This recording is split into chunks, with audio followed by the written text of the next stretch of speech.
So much for sticking around after your nightly live shot to join us on the show, and I'm sure we're going to have another busy week here in Washington. Thank you. We also mentioned the name Julie Swetnick earlier, who sources tell us is not on the FBI's witness list in the Kavanaugh probe. Swetnick claims she attended more than 10 house parties in the early 1980s where she witnessed Brett Kavanaugh and Mark Judge engaging in sexual misconduct, including putting drugs or alcohol in punch to get women inebriated so they could be gang raped by male partygoers. We should make clear that Swetnick has not accused Kavanaugh of committing any crimes against her, and Kavanaugh has strongly denied all of the allegations. Still, Swetnick's lawyer, Michael Avanati, has been urging the FBI to investigate, while some Republican senators have seemed to dismiss the allegations out of hand. I'm shocked that our colleagues would embrace this kind of uncorroborated, outrageous, salacious allegation, considering the facts and the timing and the representation by Stormy Daniels' lawyer. Mr. Avanati's allegations were so scandalous that the ranking member omitted his client's most scandalous accusations of you as a criminal mastermind, essentially. You got people like the one-man circus show, Michael Avanati. He is not a serious person, and he is not interested in your future. And joining me now is the attorney for Julie Swetnick, Michael Avanati. Sir, thanks for being on the show tonight. I appreciate it.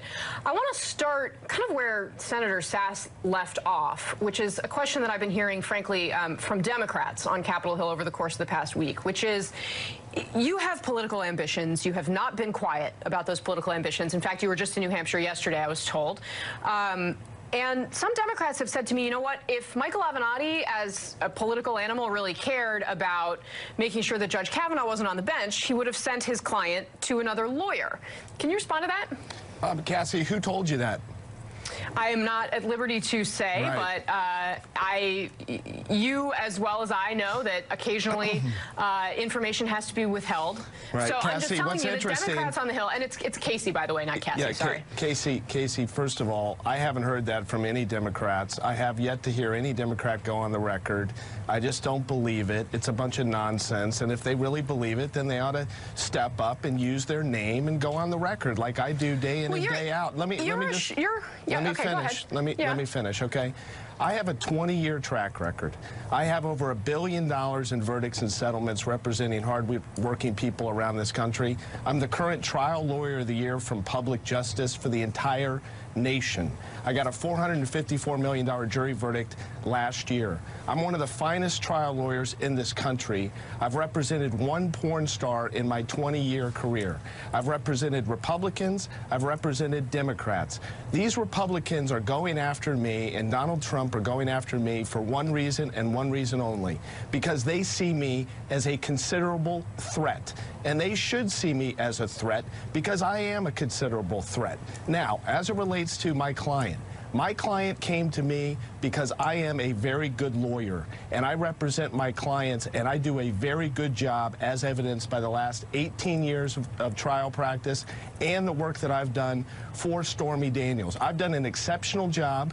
Everything that I have promised, I have delivered. I have not been found to make one false representation. I've made prediction after prediction that has come true.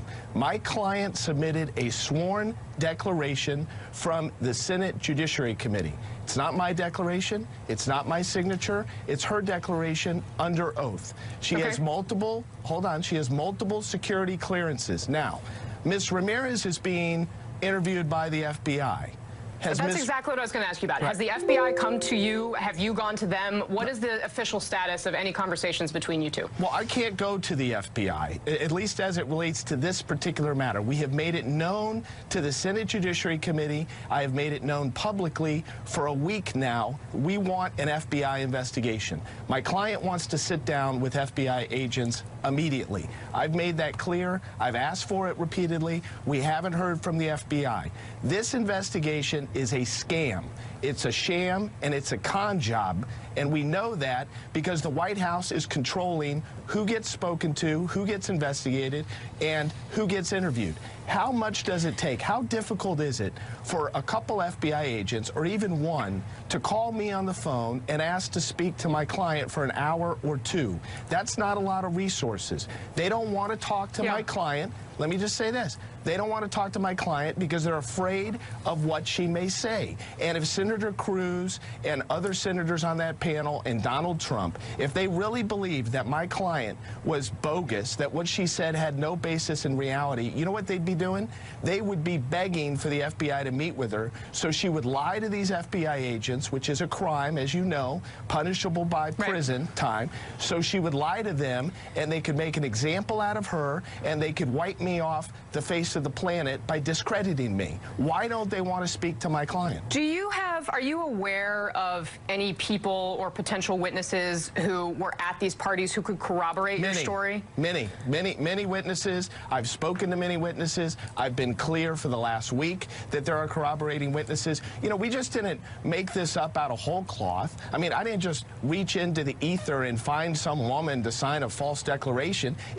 I'm not accusing you of that. I know you're not, but others. No, but others are. And it's offensive and it's disgusting. And these senators are going after me because they see me as a big threat. And I am a big threat to them. And they're afraid of what my client might tell them. And they're afraid of what my client might tell the FBI. We have evidence, we have facts, we have witnesses. And I don't understand for the life of me how you can call this investigation anything other than a sham and a con job if they're refusing to sit down with my client even for an hour. And you don't have any concerns that your client could be better represented by somebody who is less political? No, none at all. Absolutely not. I do a phenomenal job for my clients, and I've done a phenomenal job for the last 18 years. And anyone that looks at the track record of the last 6 to 7 months in the Stormy Daniels case, I would challenge anybody to do a better job. I've given countless interviews, checked the legal filings, checked the legal work we've done. It's been A+.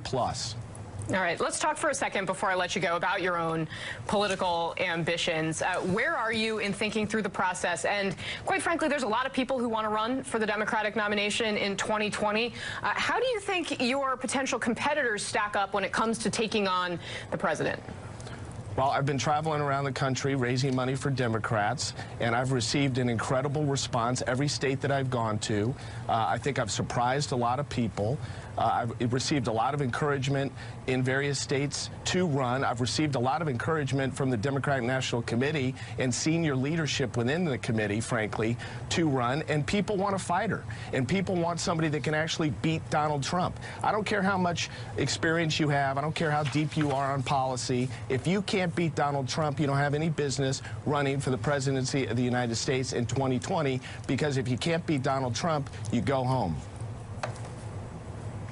I want to ask you as well, you said you've proposed a litmus test that includes expanding the Supreme Court to 11 people.